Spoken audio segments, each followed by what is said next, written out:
Alright, I ordered me a few groceries. I didn't need many. But I got me some eggs. And I've got me some chips. And some dip right there. And I got me some ham slice lunch meat. And I love these little frozen pizzas here. I got me 4 of them. I got me some popcorn. I hadn't had any popcorn in a while. And I got me some milk. I just got a half a gallon because I can't drink a whole gallon in 1 week. And then I got me some bread. And I got me some eggs.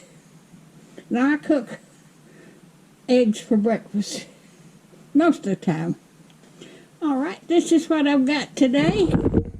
If you like my videos, just like, share, and subscribe.